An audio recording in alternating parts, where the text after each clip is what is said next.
हम सभी बचपन से तमाम किताबें पढ़ते हैं, किताबों के बारे में जानते हैं, लेकिन क्या आपने कभी दुनिया की सबसे खतरनाक किताब के बारे में सुना है? एक ऐसी किताब जो आज भी रहस्य है, करीब 700 साल के बाद भी रहस्य है। एक ऐसी किताब जिसे दुनिया में कहा जाता है कि शायद शैतान की सबसे बड़ी किताब है।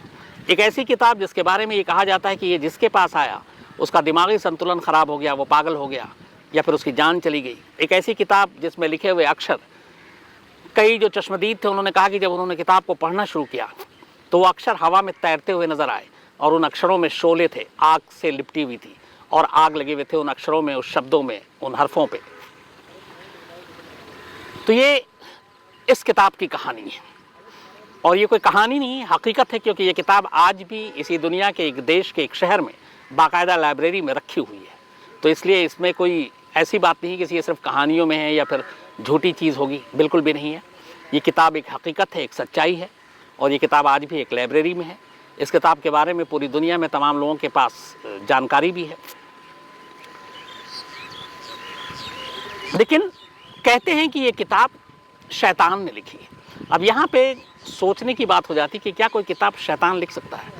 इस किताब को लिखने और इस किताब के लिखने के पीछे की कहानी इतनी दिलचस्प है कि बहुत सारी चीज़ें समझ में नहीं आता कि सच है कि झूठ है। कहते हैं कि ये किताब एक रात में ही लिखी गई और दुनिया के जितने भी ज़्यादातर जानकार हैं, जो एक्सपर्ट्स हैं, जिन्होंने इस किताब के ऊपर शोध किया, रिसर्च किया, उनका कहना है कि ये मुमकिन ही नहीं है कि कोई एक शख्स, एक आदमी अपनी ही हैंडराइटिंग से एक रात में इतनी बड़ी किताब लिख सके। बल्कि कई लोगों का ये कहना है कि अगर एक ही शख्स इस किताब को लिखे और लगातार डेली लिखे, रोज़ाना लिखे, तो कम से कम इस किताब को कंप्लीट करने में 20 से 25 साल लगेंगे। कुछ का तो कहना है कि 30 से 35 साल लगेंगे।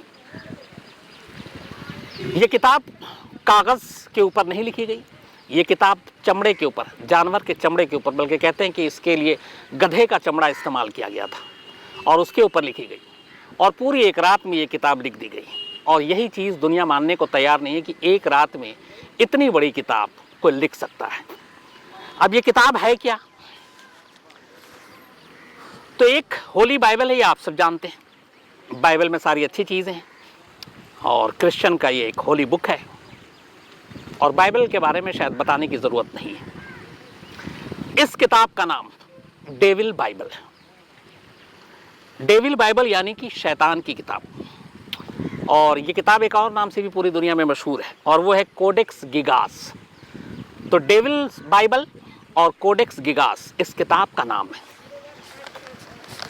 अब ये किताब है क्या और ये कैसे लिखी गई, इसके पीछे की कहानी क्या है, उसे एक रात की कहानी क्या है और जिसने इसे लिखी उसकी कहानी क्या है और किस तरह से ये लिखवाई गई उसकी कहानी क्या है, ये सारी चीज़ें करके सिलसिलेवार आपके सामने रखूंगा। लेकिन सबसे पहले आपको बता देता हूँ कि इस किताब में कुल 310 पन्ने हैं। मतलब ये सारे पन्ने जो हैं वो चमड़े के हैं, कागज़ के नहीं हैं। और कहते हैं कि इस किताब को लिखने के लिए 160 गधों का इस्तेमाल किया गया। उनके चमड़ों से ये किताब लिखी गई। 310 पन्नों की ये किताब है और 110 गधों की खाल से इस किताब को लिखा गया, खाल के ऊपर। ये किताब 36 इंच लंबी है, 36 इंच लंबी है, 20 इंच चौड़ी है और इसकी जो थिकनेस है वो 8 इंच है। 165 पाउंड इसका वेट है, यानी करीब 85 किलो, 85 kg। कहते हैं इस किताब को एक आदमी अकेले नहीं उठा सकता, कम से कम 2 लोगों की ज़रूरत पड़ती है। तो 85 किलो वजनी ये किताब, 310 पन्ने, गधे के खाल पे लिखी गई ये किताब, एक ही रोशनाई से लिखी गई किताब और एक ही लिखावट में लिखी गई ये किताब। आज भी ये किताब मौजूद है एक लाइब्रेरी में। किस लाइब्रेरी में, ये भी मैं आपको बताऊं। इस किताब के बारे में जो सबसे दिलचस्प चीज़ है वो ये है कि इस किताब को एक रात में लिखी गई। अब सवाल ये है कि 310 पन्नों का किताब जिसका वज़न है करीब 85 किलो, एक रात में ये मुमकिन है लिखना या नहीं है? और इस किताब का जन्म हुआ कैसे? तो इस किताब के जन्म की जो कहानी है वो ये है कि 13वीं सदी, 13th सेंचुरी में एक सन्यासी हुआ करते थे। वो एक मठ में रहा करते थे और कुछ वक्त के बाद वो सन्यासी अपने मठ धर्म और मठ के नियम के पालन का उल्लंघन करने लगे।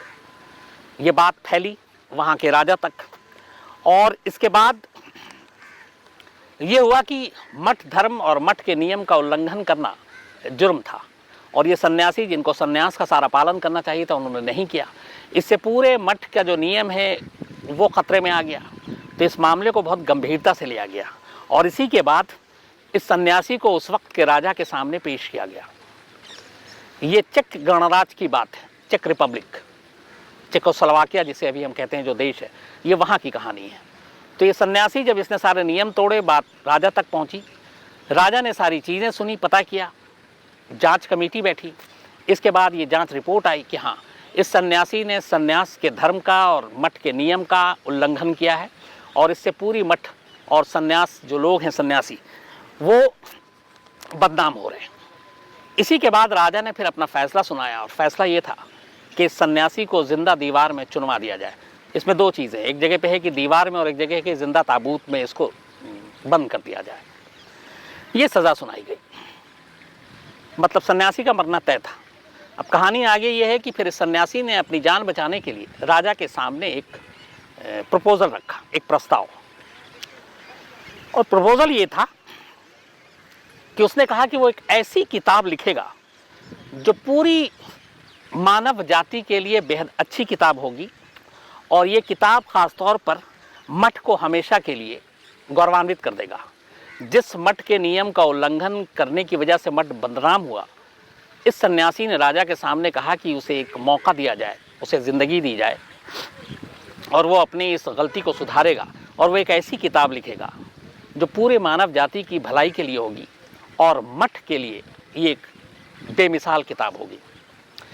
राजा ने उसकी बात सुनी, उसके सामने एक शर्त रखी। उसने कहा ठीक है, मैं तुम्हारी जान बख्शने को तैयार हूँ, शर्त ये है कि ये जो तुम किताब लिखोगे ये किताब एक रात में पूरी हो जानी चाहिए। अगर तुमने ये पूरी किताब एक रात में लिख दी, सुबह तुम्हारी सज़ा को हम माफ़ कर देंगे और तुम्हें ज़िंदा रहने के लिए छोड़ देंगे। सन्यासी राजा की इस शर्त को मान गया। उसने कहा ठीक है, मैं एक रात में इस किताब को कंप्लीट करूँगा। इसके बाद सन्यासी ने रात को ही किताब लिखना शुरू किया, लेकिन जब आधी रात हो गई तो सन्यासी को लगा, उसे बाकायदा स्याही जो है, इंक, रोशनाई, ये सारी चीज़ें दी गई थी।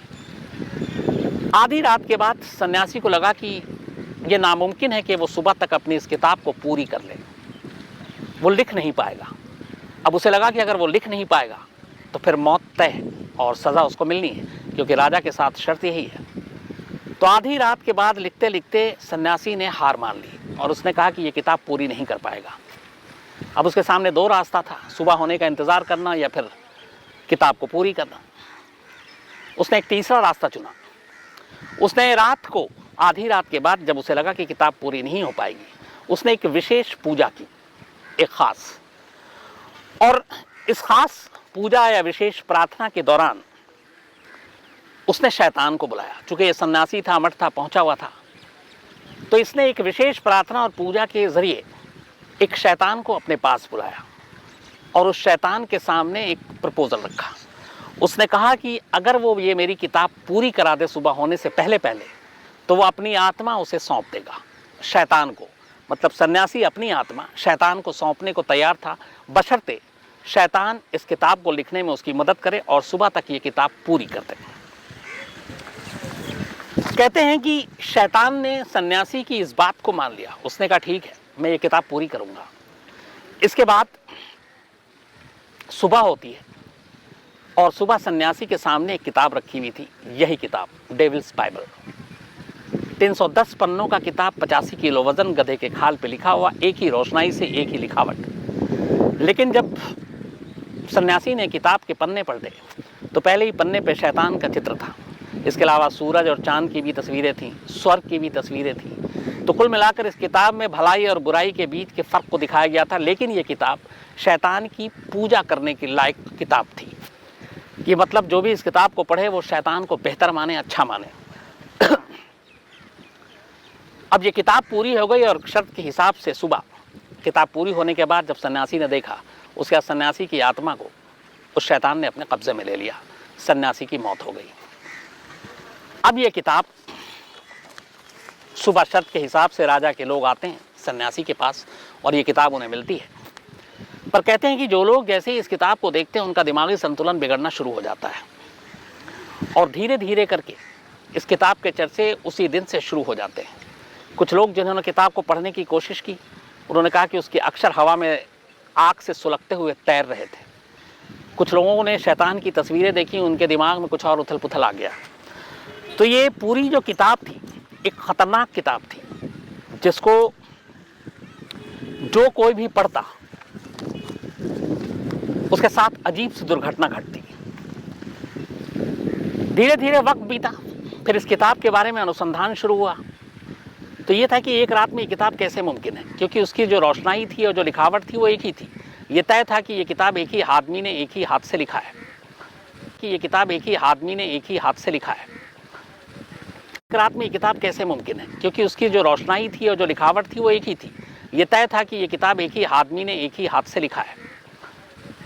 लेकिन एक रात में 310 पन्नों का 85 किलो का किताब कैसे कोई लिख सकता है, इसके ऊपर शोध हुआ। तो पता चला कि अगर कोई शख्स इस किताब को लगातार बैठकर लिखे नॉन स्टॉप, तो भी कम से कम 20 साल लगाएगा इसे लिखने में। कुछ का कहना था कि करीब 30 से 35 साल लगाएगा, लेकिन 8 से 10 या 12 घंटे के अंदर ये लिखना नामुमकिन है। तो उसी के बाद हुआ कि ये किताब कोई मामूली किताब नहीं है, बल्कि ये वाकई एक शैतान की किताब है। और इसी के बाद इसका नाम पड़ा डेविल्स बाइबल, जिसमें शैतान को इसमें अच्छा बताया गया और बहुत सारी ऐसी चीज़ें बताई गई जो शैतान को मानने वाले लोगों के हिसाब से था।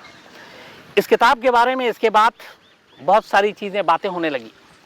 एक खबर ये भी आई कि दरअसल में ये जो किताब थी, आपको मैंने इसी क्राइम की कहानी में एक इल्यूमिनाटी की सीक्रेट सर्विस की कहानी सुनाई थी कि दुनिया में एक ऐसी खुफिया एजेंसी है जिसके बारे में बेहद सब कुछ खुफिया है, और आज भी हैं इनके लोग, पूरी दुनिया में बड़े बड़े लोग इसके साथ जुड़े हुए हैं। इवन जॉन एफ कैनेडी के कत्ल के पीछे भी इल्यूमिनाटी गैंग का हाथ माना गया था, जो दुनिया की एक सीक्रेट सर्विस के तौर पे, और सबसे पहली सीक्रेट सर्विस ये दुनिया की थी, इल्यूमिनाटी। तो कहते हैं कि ये किताब असल में इल्यूमिनाटी सीक्रेट सर्विस का एक हिस्सा है, और इस किताब में सारी चीज़ें खुफिया कोडवर्ड में लिखी हैं, जिसका वक्त वक्त पर इल्यूमिनाटी के लोग इस्तेमाल करते हैं, और ये किताब शैतानी रास्ते पर ले जाने की प्रेरणा देती है। तो एक किताब को लेकर इसमें ये चीज़ है। दूसरा यह है कि आज भी ये किताब चेक गणराज्य चेकोस्लोवाकिया, वहाँ के स्टॉकहोम, वहाँ की एक लाइब्रेरी में बिल्कुल सुरक्षित और महफूज रखी गई है। इससे पहले इस किताब ने बहुत ट्रैवल किया, कई लोगों के हाथों से गुजरी, लेकिन जिन जिन लोगों के पास ये किताब पहुँची, जिन जिन घरों में पहुँची, जिन जिन शख्स के हाथों से गुजरी, उन सभी के बारे में कहते हैं कि उनका दिमागी तवाज़ुन, उनका मानसिक संतुलन बिगड़ता गया, और कुछ ना कुछ उनके साथ अपशकुन हुआ। तो एक किताब को लेकर कि ये शैतान की किताब है, एक रात में लिखी गई है, अभी भी ये पुख्ता तौर पे कोई नहीं बता पाया कि ये किताब एक रात में लिखी गई या कब लिखी गई, लेकिन जितने सबूत हैं वो ये है कि एक रात में ही ये किताब लिखी गई थी। ये किताब शैतान ने लिखी, इसको भी मानने वाले लोग तमाम मौजूद हैं, और उसकी वजह यह है कि ये किताब आज भी एक महफूज जगह पर है। ये किताब चमड़े पे लिखी गई, ये भी मैंने आपको बताया, लिखावट एक है, ये भी है। तो ये किसी एक शख्स ने ही लिखी है। लेकिन इस किताब को लिखने का मकसद क्या था, इस किताब के ज़रिए कौन क्या कहना चाहता था, और इस किताब के साथ जुड़ी हुई तमाम सच्चाइयों में कितनी सच्चाई है, ये आज भी एक राज और रहस्य है। बहुत सारे लोगों ने 20-20 साल तक इस डेविल्स बाइबल के ऊपर रिसर्च किया। बहुत सारे लोगों ने इसकी लिखावट, गधे की उस खाल, राजा की वो कहानी, उस सन्यासी की कहानी, इन सब की गहराई में गए। लेकिन सिवाय इसके कि ये वाकई ये किताब एक सच्चाई है, क्योंकि ये किताब आज भी ज़िंदा है, आज भी महफूज है, बाकी इसके पीछे की जो सारी कहानियाँ हैं उस तक कोई नहीं पहुँच पाया। लेकिन इस किताब में जिस तरीके से पहले पन्ने पे ही शैतान की तस्वीर है और उसके अंदर जो चीज़ें लिखी हुई, हालांकि एक चीज़ ये भी है कि शायद इस किताब को आज तक पूरा किसी ने नहीं पढ़ा, इसलिए कि जब भी इसी ने कुछ पढ़ने की किसी ने कोशिश की तो उसके साथ कुछ ना कुछ ऐसी चीज़ें हुई जिसकी वजह से लोग इस किताब को अपशकुन मानने लगे और अपने से दूर करने लगे। और यही वजह है कि उस लाइब्रेरी में जहाँ ये किताब आज भी रखी हुई है, वहाँ इसे कोई पढ़ता नहीं है।